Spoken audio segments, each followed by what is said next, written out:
Яан сайн мэцхан уу та бүхэндээ орой минь хүргэе. За өнөөдөр нөгөө цуврал туулагч битээрээ хамтарсан цуврал ярилцлагын маань сүүлийн 2 сэдв буюу 10% хувийнхаа бүрдлийг за нийтдээ бол 20% бүрдлийг өнөөдөр дэлгэрэнгүй ярина. За бит хоёрын цуврал ярилцлага өнөөдөр бас хамгийн сүүлийн сэдв гэж ойлгож байна. Тэгээ өмнө нь бол бид нар урт хугацааны хуримтлал үүсгэхэд яаж одоо дансаа хуваах вэ?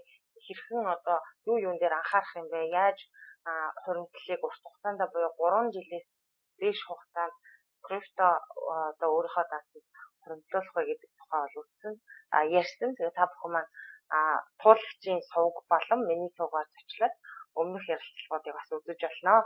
За сайн байна уу туулагчид? За сайн уу өдрийн мэнд.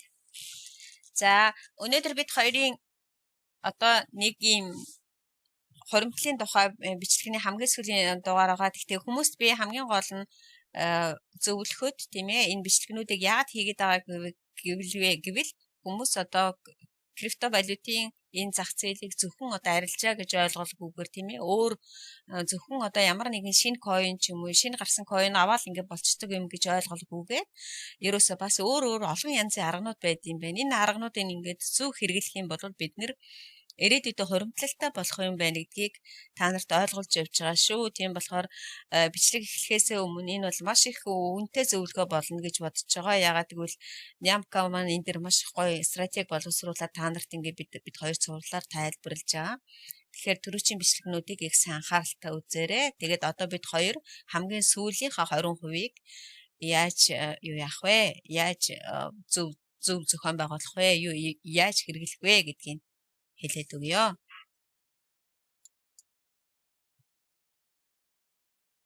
За тэгэхээр үлдсэн 2 сэдв маань буюу үлдсэн 2 одоо баланс маань болохоор 10%-а найдвартай биржийн стейкинг хийх гэдэг тухай туулагч маань та бүхэн өөрийнхөө зөвлөгөөг хүргэнэ.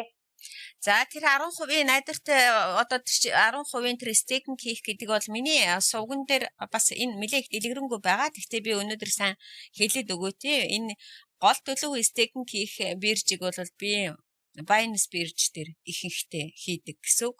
Тэгэхээр мэдээж хэрэг бус биржүүд дээр стейкинг зөндөө байд юм билээ. Зүгээр яг өнөөдрийн хувьд миний сонирхоод байгаа бол Binance-ийг арай илүү аятайхан их санагдсан.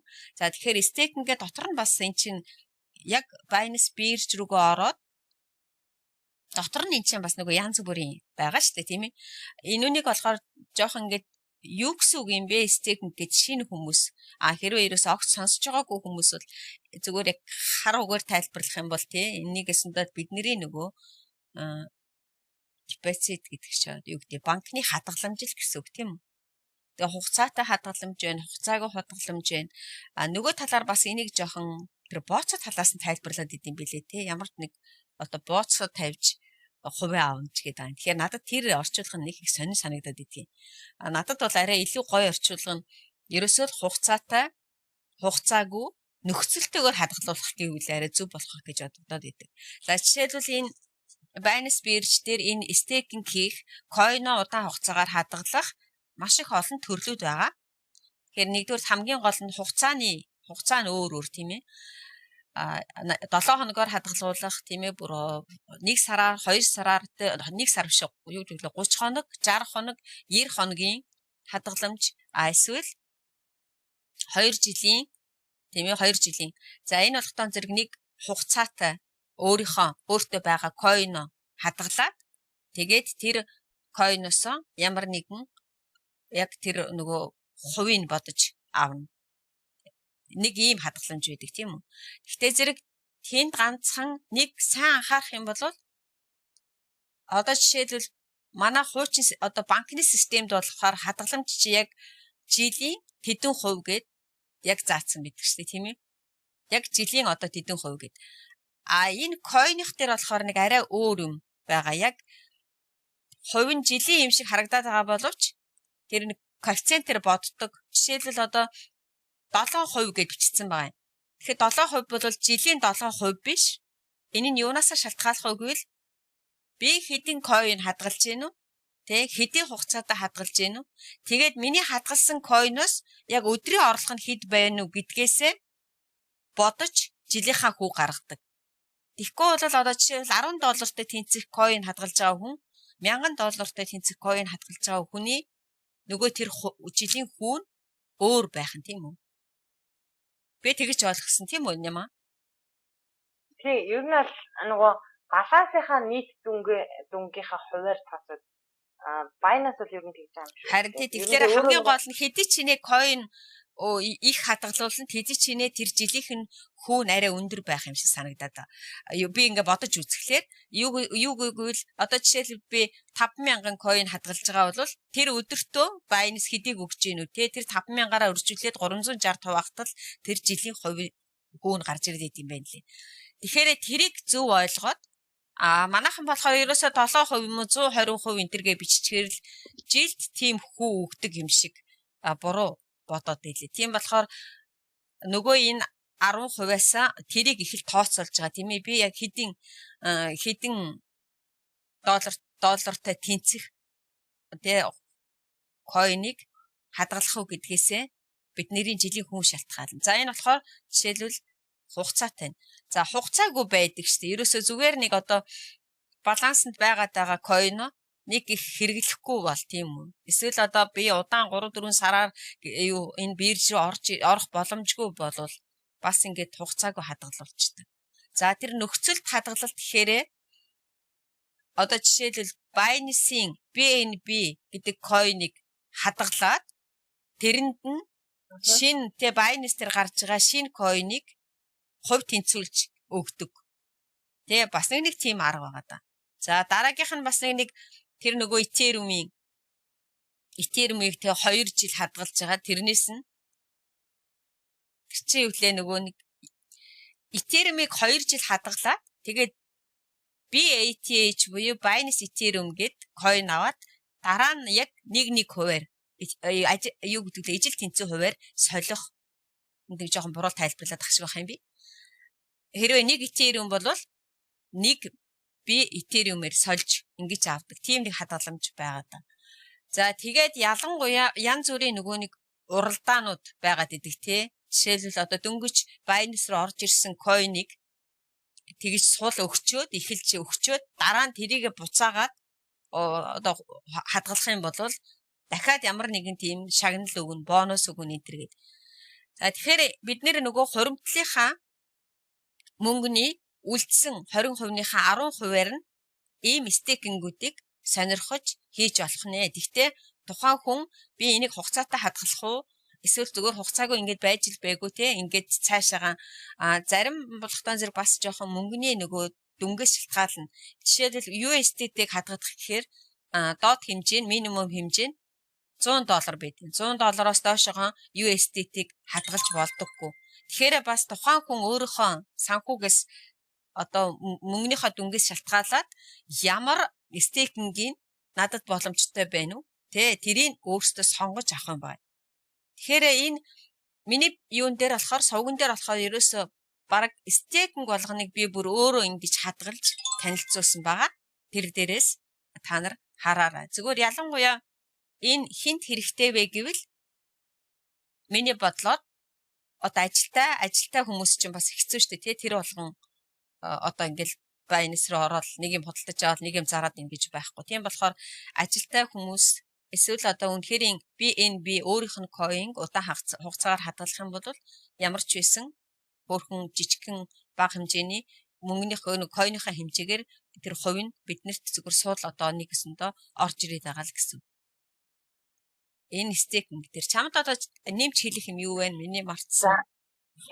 Стейкингээр зүгээр миний өөрийн одоо би Binance дээр ингээд BNB стейкинг хийгээд одоо тийм мэдэж авсан гэдэг юм да. Кейс нь болохоор цагийн зөрүү бас байгаад одоо жишээ нь тэрийг хүмүүс надаас маш их асуудаг. Одоо жишээ нь өнөөдөр чинь 12 сарын 21-нд би сарын хугацаатай буюу 30 хоногийн хугацаатай BNB ингээд хадгалаад за 1 сарын 21-ний өдөр ингээд одоо минийх дуусах байлаа гэж бодоход цуцлалт одоо хийгдсэн мөртлөө койн нь нөгөө спотынх нь wallet орж ирэхгүй байхаар хүмүүс ягаад хугацаанд дууссан мөртлөө орж ирэхгүй байгаа юм бэ гэд над руу аягүй их чат хийдэг байхгүй. Тэрийг бас хийлж өгвөл тэр нөгөө цагийн зөрүүгээрээ одоо жишээ нь 12 сарын 21-нд хийгээд 1 сарын 21-нд таны стейкийн хугацаа хэрвээ дуусч байгаа бол 22-ны шөнө спотын чинь данс руу ингээд холорч орж ирсэн. Тэгэхээр тэр нэг цагийн зөрүү бас байдаг учраас тэрийг бас тооцоолох хэрэгтэй. Ихэнх хүмүүс надад одоо хугацаанд дуусчаад яагаад энэ чөлөөлөгдөхгүй байгаа юм бэ гэж асууад байдаг. За дараагийн нэг зүйл нь нөгөө авт гээд би одоо Binance руу та нар ингээд earning дэс рүү ороод харахад авт гээд нэг юм чагталдаг, идэвхжүүлдэг зүйл байгаа. Тэрийг хэрвээ та нар идэвхжүүлээд байх юм бол 30 хоногийн хугацаагаар та нар эхний стейкийг хийсэн бол автогоо идэвхжүүлсэн бол дахиад 30 хоног нь ингээд сунгагдаад яваад идэг учраас тэрийг бас айгуу сайн бодоорой. Зарим хүмүүс над руу хугацаанд дуусчаад байхад нөгөө автогоо чеклснээ мартаад яагаад ингээд спотын маань вайлет руу орж ирэхгүй байгаа вэ? Энэ яагаад одоо redeem болохгүй байна вэ гэдэг айгуу хүмүүс асуугаад байдаг. Тэгэхээр энийг бас анхааруул гэдэг. Тэгээд тэр нөгөө BNB Binance дээр BNB хүмүүс л бусад coin-ыг ер нь ингээд стейкинг хийхээр надад зүгээр хамгийн боломжийн дэжгүй санагдсан. Мэдээж одоо Binance-ийн өөрийнх нь үнсэн BNB-с илүү хүү арай тогтмол дээрээс нь ханшин одоо гэдэг савлгаан төвтгөө ч юм уу тиймэрхүү санагдсан. Тэр энэ дээр анхааруулж хэлэх зүйл нь стейкинг хийн гэдэг нь coin-о маш сайн зөв сонгох хэрэгтэй гэсэн. Стейкинг хийж хүү авна гэдэг ойлголтоор жижиг одоо coin-уудыг ч юм уу дөнгөж гарч ирж байгаа тэр нэг өндөр хувийн хүү амлсан стейкний нөхцөлд нь болоод одоо жишээ нь зарим нэгэн тохиолдолд та одоо Binance ингээ ажиглах юм бол earning дотор нь шин coin-ууд дөнгөж гарч ирсэн листлэгдсэн coin-уудыг 128% хөөч юм айгүй өндөр хувийн хүү амлаад ингээд стейкинд айгүй хоруулж ирдэг. Тэгэхээр тэрийг бас маш сайн судлах хэрэгтэй. Хэдий өндөр хувийн хүүтэй юм шиг мөртлөө coin-ы чинь value таны одоо худалдаж авсан үнийг барихгүйгээр унчих юм бол нөгөө ашиг гэдэг тэр бодит юм чинь байх болчихно. Тийм учраас coin-аас маш сайн зөв сонгоорой гэж хэлье. Дээрээс нь тэр нөгөө саяны туулгчийн ярьсан нөхцөл гэдэг байгаа шүү дээ. Нөхцөлийг бас аягүй сайн судлах хэрэгтэй. Хэлтэй бол маш сайн уншаарай. Хэлгүй хүмүүс нь орчуулад ч хамаагүй ойлгож 30 хоногийн одоо хугацаанд шууд бүх мөнгө нь гарч ирэх юм уу? Эсвэл одоо юу гэдгийг үндсэн мөнгө нь гарч ирээ зөвхөн хүүн гарч ирэх юм уу гэдэг тэр нэг нөхцөл байгаа. Тэгэхээр тэрийг аягүй сайн судалж хийхгүй бол над руу болохоор стейкинг дээр хүмүүс их хөвчлэн яагаад энэ одоо хугацаанд болоогүй юм уу? Яагаад ингэ гарч ирэхгүй байна гэдэг нөхцлөө буруу сонгосноосоо болоод тиймэрхүү тохиолдолд аягүй холбогддог байгаа. Тэр чи одоо хамгийн гол нь одоо түрүүчи саяын нямтыг ихтер арай жоохон тодруулаад хэлэхэд чинь жижигхэн coin-ыг айгүй үнэтэй аваад нэг 30 хоногоор төгжээ хайчдаг. 30 хоногийн жохоор нөгөө coin-ы маань үнэн доошоогоо ерөөсөө унчих юм бол ямар ч стейкинг хийсний ашиг гарахгүй гэсэн үг шүү дээ тий. За бас нэг анхааруулах юм бол ингэдэм байлээ шүү дээ нэрэ.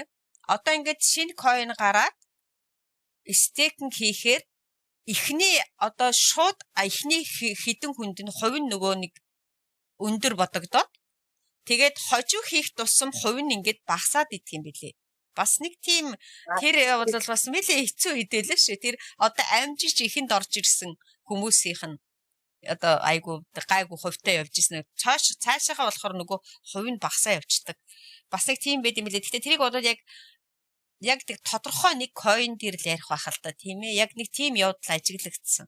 Дараагийнх нь бас нэг алддаг юм уу? Тэрүүний тэр авт дээр одоо нөгөө хугацаагүй дээр хийх дээр автаа за юу яахгүй бол хүмүүс зарим ч яг албаар өөрөө авт дээр тавьдаг. Тэгэхгүй бол ийм алдаа гардаг штэ. Евро төрөвч рүү Binance руугаа ямар нэгэн биржээс юм ямар нэгэн wallet-с яг тэр төрлийн coin-ыг оруулаад ирэнгүүт нөгөө авт чинь нээлттэй байх юм бол нөгөөд чинь нөгөө стейкинг рүү чи орчдөг.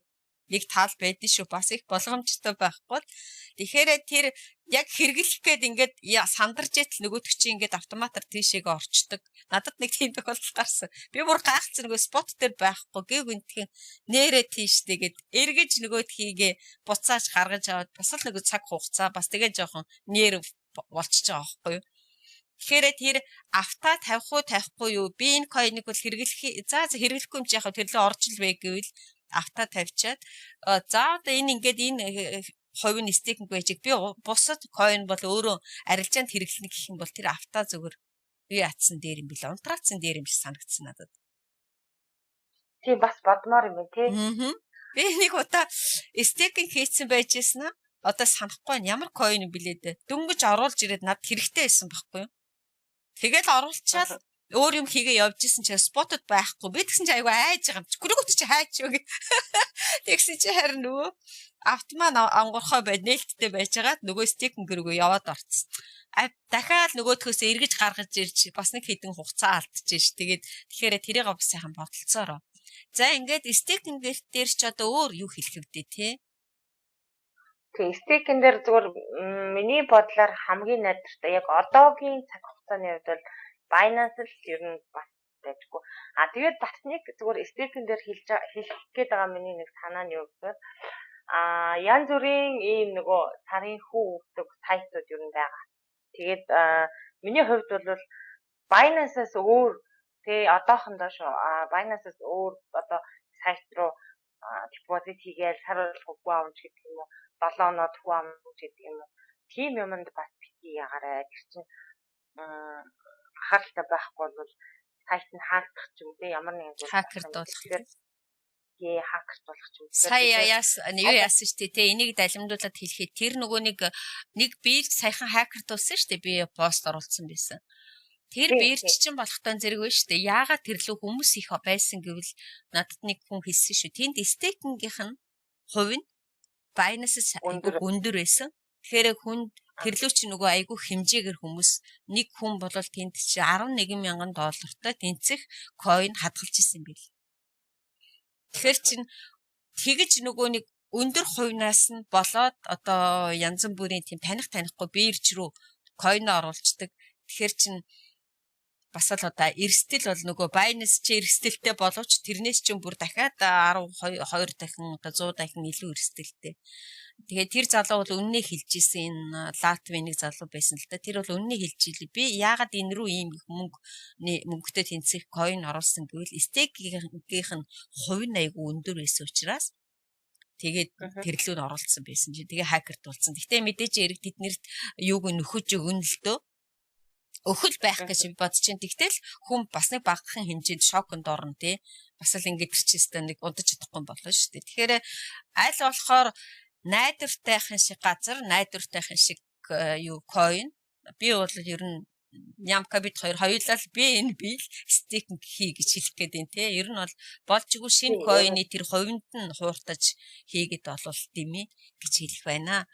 За ингээд хэдүүлээ нөгөө 1.10%-аараа coin BNB аваад стейкинг хийчих нэ. Эсвэл та USDT би нэг $100 хадгалж үтсэн юм аа. Тэгээд нэг сарын дараа хэд боллоо нэг 47 цент ч илүү орж ирсэн шүү дээ. Их бага орж ирд юм билий. Тийм баг. Ер нь бол баг. Гэхдээ нөгөө найдвартай тий. Тэгээ яг нэг $200 та тэнцэх USDT хадгалахад бол нэг жоохон доллар гарна юм бэлээ. Гэхдээ сар болгонд хүн $2 хүн зүгээр өгнө гэж байхгүй л дээ. Тэгэхээр яг ямар coin хадгалахаа бас өөрсдөө жоохон зөв сонгоорой гэж хэлэх байна. За ингээд хоёулаа энэ 10% дуусахгүй тий. За тий. За одоо чи тэр арилжааныхаа өөрөө сайхан хэлээ тайлбарлаад өгчих. Зарим ганц нэг нэмэх юм гараад ирвэл би нэмье.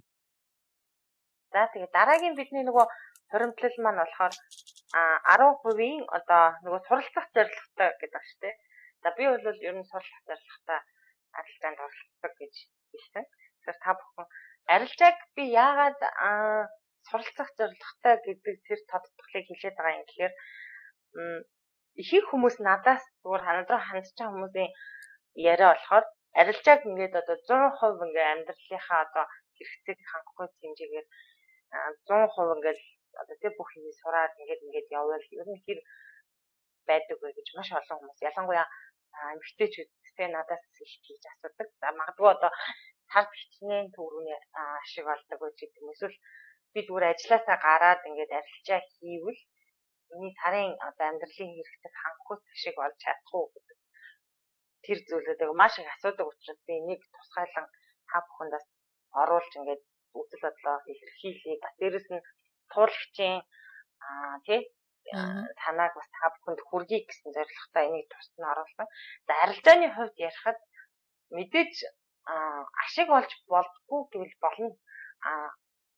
Гэхдээ маш их сурах хэрэгтэй, цаг хугацаа хэрэгтэй, дээрэс нь маш их мэдлэг хэрэгтэй, туршлага хэрэгтэй, зөв сэтгэл зүй хэрэгтэй. Үнэхээр хэл хэрэгтэй. Таны би одоо бүр айгүй муухайгаар хэлэх юм бол баг юм тийм оюуны маш их потенциалтай хүн одоо арилжаан дээр амжилт олох магадлал багахан хувиар одоо тийм бусад энгийн хүмүүсийг бодвол арай дээр байх магадлал. Зүгээр ямар нэгэн байдлаар хэрвээ та туршлага байхгүй шинээр дөнгөж энэ салбарыг судалж байгаа бол арилжаанаас ашиг олох гэдэг ойлголт руу улаарч зүтгэхээс илүү тэгээд яаж хаанаас нь зөв зэгцтэйгээр ингээд суралцах вэ гэдэг тэр арга барилыг барих юм бол илүү аль талдаа танд ч цаг хугацааны ашигтай мөн одоо балансанд чинь ч илүү одоо аюулгүй байдал нь илүү дэрх. Тэгвэл хүмүүс байгаа бүх мөнгөө би арилжаа хийгээл одоо над руу зөндөө хүмүүс тэгэж болж байна. 8 дугаар ангийн 2 хүүхэд над руу хийж ирсэн. $100 хичээ би яаж хийж чад гэдэг хийхэд авчих юм бол өдөр болгон $20 би хийгээд ингээд ашиг олоод гэж чадахгүй. Тэгэх юм бол би бараг ингээд сургуулаа хаяад ингээд сурч чаднаа гэж над руу 2 хүүхэд тэгж холбогдсон. Тэр хүүхдүүдэд хэлэхэд мэдээж би хэлсэн гэхдээ хэлэхэд тэгж нөгөө бүх юм хойш нь тавьж сургуулаа хайдаг ч юм ямар нэгэн байдлаар тийм эрсдэлтэй албагүй хийгээрэй. Арилжаа гэдэг бол нэгдүгээр цаг хугацаа орно, хоёрдугаар туршлага хэрэгтэй, гуравдугаар одоо хатуухан хэлэх юм бол хэрвээ та одоо арай нэг тийм оюуны потенциал өндөртэй биш бол дээрээс нь мэдрэмж чадам мэдрэмж чинь туршлагаараа дамжуулаад удаан хугацаанд энэ зах зээлтэй ойрхон байгаагүй бол ашиг олно гэдэг ойлголт бол бараг байхгүй гэж хэлж болно. Мэдээж мундаг арилжаа хийгээд өдөр болгон гэдэг юм уу эсвэл урт богино янз бүрийн байдлаар амьдралаа одоо тэндээс явж байгаа хүмүүс байгаа байх. Гэхдээ тэр нь өөрөө хасар их цаг хугацаа ордог шүү гэдгийг тахад хэлээ. За арилжаан дээр зүгээр би юу хэлэх гэж энэ шийдвэрийг бас оруулж ирсэн гэхээр үзэл бодлоосаа гадна хэрвээ та үнэхээр зориглоод энэ арилжааг сурыг гэж бодож байгаа бол хит хитэн одоо онлыг ууших хэрэгтэй. За мөн хит хитэн сэдвийг маш сайн улс суурьтайгаар судлах хэрэгтэй болно. За тэдний за тэгэхээр та бүхэн үнэхээр одоо тий арилжаа гэж юу юм бэ гэдгийг сурья гэж зориг шалгаж байгаа бол би та бүхэнд цаг алдахгүй байх үзнээс яг юу одоо ямар сэдвийг бид нэр гүнзгийрүүлэн сурах хэрэгтэй, ямар онлыг ууших хэрэгтэй. За аль сэдвийг илүү одоо хурдан хугацаанд ингээд барьж авах хэрэгтэй юм бэ гэдэг тухай та бүхэнд бас өөр хэлж өгье. Яагаад энийг хэлж өгч байгаа юм гэхээр анх би зүгээр арилжаа сонирхоод өөрөө ингээд хинч надад заагаагүй. Тэгвэл өөрийнхөө одоо байдлаар ингээд сурлах. Яг юунаас эхлэх вэ гэдгийг мэдэхгүй. Тэгээд ингээд тойрол тавиад ирсэн. Тэгээд тэгж бас цаг алдсан юм үү. Тэгэхээр та бүхэн тийм битгий цаг алдаж тэгж бичих удаасай тий гэдэг үднээсээ зүгээр чиглүүлэг болгоод ямар сэдвийг уншиж судлал илүү бас ойлголт авах зөвхөн байдаг вэ гэдэг тухай хэлж өгье. За хамгийн эхлээд бол та бүхэн даавны онол гэж яг юу юм бэ? Тэгээ даавны онолын 6 орчим гэж байгаа. За тэрийг уншаарай. За тэгээд дээрэс нь тренд лайн гэж бас юу юм бэ гэж хэлчихлээ. За тэгээд дараа нь даавны онолын 6 зарчим тренд лайны дараа нь болохоор чарт болон паттернс гэж бас юу юм бэ гэж уншаарай. тий. За тэгээд дараа нь болохоор техник анализ гэж юу юм? Фундаментал анализ гэж бас юу юм бэ гэдэг уншиж судлаарай. За мэдээж өшөө одоо тий юу гэх юм эрсдлийн менежментийг судлах хэрэгтэй. За арилжаачин хүний сэтгэл зүй ямар байх вэ ингэж уншиж судлах хэрэгтэй. их мэтчлэн сэдвүүд байгаа. Тэгэхээр та эднэрийг одоо англи дээр бол нэлээд олон материалууд за мундаг олон улсын сэдвүүд бас байгаа. Тэднийг дагаад за тэдний айдиа санаа за тэдний зөвлөмж за магадгүй зарим нэг хүнийх нь VIP сургалтууд байгаа. Тэднийг бас хэрвээ та хэлтэй болвол илүү дэлгэрэнгүй уншиж судлаарай. За яагаад энэ зүйлүүдийг хэлж байгаа юм гэхээр трейдер хүн болгон трейдер болох албагүй ч гэсэн ингээд яг наривчилж сурж байгаа хүмүүс нь юу сурах юм бэ? Тойр зөхөд идэг. Тэгэхээр тийгээртэй гэдэг үгийг хэлж байгаа. За ер нь яг индикатор ч гэдэг нь өөр бусад мэрэгжлийн түвшний зөндөө юмнууд байгаа. Зүгээр аа шатны тий мэдүүл зохих тэгээд барьж аваад уншихад бас их ойлгомжтой танд дараа хийж шатыг одоо харуулж болохгүй тийм сэдвүүдийг ингээд сая дурдсан. За тэгээ бүгдийг нас амжилт хүсье. За арилжаан дээр миний одоо хүмүүст зөвлөхөд бол яг хүмүүс надад тэгж асуугаад байдیں۔ Арилжаанд ороод их чи ашиг гаргаж чадах уугүй юу? Тэгэхээр би ганцхан л одоо өгүүлбэрийг та нарт яг толгойд чинь хэлж өгье. 4 хүн 24/7 ажиллаж ийж арилжаанаас 10% ашиг гаргадаг. Тэгэхээр чинь одоо ойлгож байгаа үстэй тийм ээ. 24/7 гэдгээ мэдчихэж байгаа. 7 хоногийн 24 цаг 4 хүн баг болж ийж тэгээд арилжаанаас 10% ашиг гарч ивэл тэр хүмүүс сайн ажиллаж байна гэсэн. Тэгэхээр хувь ганц хүн арилжаанаас одоо тэгээд ялангуяа тэр фьючерс арилжаа тэр нэг амар арилжаа хийгээд ашиг гаргана гэдэг бол ерөөсөө ийм их ажилтаа байж ижил та трейдер болно гэсэн. Тэгэхээр манайхан бол энийгээ ойлгоогүй мөртлөө арилжаанд нөгөө байгаа мөнгөнийхөө ерөөсөө 100% нь орчод байгаа байхгүй юу. Тэгэхээр бид хоёрын та нарт хэлэх гээд энэ хэдин бичлэг цувралаар явж байгаа нь гэвэл та бидний байгаа бүх мөнгөний 60% нь тэнд, 10% нь тэнд. Нөгөө бидний хамгийн их нэгдүгээр байранд тавьчаад байгаа юмны чинь зөвхөн одоо арилжаа чинь зөвхөн мөнгөнийхөө 10%-аар л арилжаанд ороод эхлээд сураал гэж хэлэх гэж байна. Тэгэхээр энэ юунд одоо 15 6 оноос хойш оролцоогүй дөнгөж одоо энэ 8 сард 9 сард гэдэг юм орсон хүмүүс бол ерөөсөө арилжаанаас ашиг гаргана гэдэг бол зөвөр нөгөө аз дайрчил гаргаж байгаа болохоос биш арилжаанд жинхэнэ трейдер болоод ашиг гаргаж байгааг өөрийгөө шууд тэр бол худлаа гэж хэлэхээс өөр арга байхгүй. Зөвөр яг нөгөө нэг аз тохиолдсон шүү дээ хүмүүс те айгу бага мөнгөөр хямдхан авчаад гээгүнтх нөгөөх нь өсөөд тэрэн дээр жоохон үнэтэй зараад тэгээд тэрийг арилжаанаас ашиг оллоо гэж ойлгож болохгүй. Энэ бол зүгээр л азал дайрсан юм байна. Тэрнээс биш энэ трейдер хүн биш, арилжаа хийдэг хүн биш. Тэгэхээр огт оролцохгүй байх биш, өөрийнхөө мөнгөний 10%-аар энд яг нь суралцах зорилгоор оролцоод тэгээд цаашаага энэ минийх мөн үү биш үү гэдгийг юу ягараа өөрийгөө таниад мэдээд энэ минийх мөн үү биш үү гэдгийг шийдэрэй гэж хэлэх байна. За ингээд бид хоёулаа дуусах өнөдөр.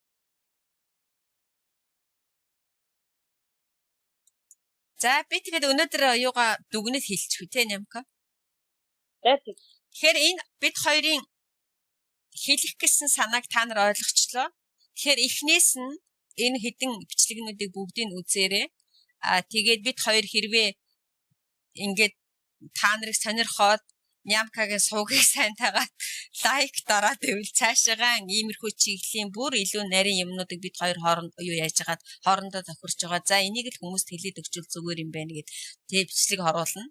За одоо бараг шинэ жилийн өмнө ч гэж худлаа болох байхаа тий. Шинэ жилийн дараа тийм бид хоёр дахиж ярьж байгаад бүр арай илүү зарим юмнуудыг бүр арай илүү задалж ярьж туршлагаасаа хуваалцаж болох юм. Тэгэхээр бид хоёрын гол зорилго бол ерөөсөө энэ зах зээл рүү яаж оролцвол одоо хуримтлал үүсгэх боломжтой вэ, ашигтай вэ гэдгийг хэлж өгсөн. Тэгэхээр би та нарыг маш их сайн ойлгосон байхаа гэж бодож байна. Хүн эхлээд заавалчгүй ямар нэгэн шин юм руу орохдоо заавалчгүй өөрийн гэсэн төлөвлөгөөтэй, өөрийн гэсэн хувийн хариуцлагатай тийм ээ. Тэгээд яг энэ рүү өөрийнхөө ажлаас гадна хүн миний одоо би жоохон арай нямкагаас ихчүүний хувьд хүн заавалчгүй ажил хийх ёстой. А хийж байгаа ажлынхаа цалингийнхаа нөгөө нэг хэсэг эрсдэл хийх мөнгө эсвэл өөрийнхөө цалингаас хэмнсэн мөнгөөрөө ийм хуримтлалыг 3-5 жилийн одоо хугацаанд ингээд койноор хуримтлаж болно гэдгийг л бид хоёр гол нь хэлэх гэсэн. Тэрнээс биш ажилласаа гараад ажил хийхгүй энэ рүү ингээд ороод ингээ хуримтлал хийгээд суугаад гэсэн ойлголтыг бол би өгөхгүй шүү. Би ч өгөхгүй бид хоёулаа тийм л зорилготой байгаа.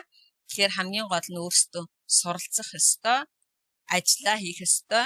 Тэрнийхээ хажуугаар энийг одоо судлаад ингээд ямар нэгэн хэмжээгээр өөрийнхөө эдийн засгийн одоо юу гэдэг лээ орлогыг гэрийнхаа хувийнхаа орлогыг нэмэгдүүлэх эсвэл 3-5 жилийн дараа өөрийн гэсэн хуримтлалтай болох боломж байд юм а гэдгийг тайлбарлаад хэлээд өгчлөө. Баярлалаа Нямка намайг урьж сувгандаа оруулсан. Баярлалаа. Далимдуулаад Нямкагаа магтмаар санагдаад энэ боловсролтой маш их ухаалаг, маш их стратегтэй ийм залуучуудтай би харьцах аюух дуртай. Ягаад гэвэл би та нараас би өөрөө энерги авч идэг. Та нар энергийг авч байгаа гэсэн. Та нараас би маш их юм сурдаг. Тийм болохоор хилтэй устай ийм боловсралтай мэдлэгтэй залуучууд өөрсдөө ингээд одоо Нямка шиг стратеги байгуулад ингээд яваад байх юм бол бид нэр одоо нөгөө чадахгүй юм болохгүй юм гэж байхгүй шүү гэж хэлэх вэ. За баярлалаа туулагчтай. Намайг бас их хэлэхэд өгч байгаа. Тийм мэдээ хэлж байгаа. Бас урамшуулж байгаад маш баярлалаа.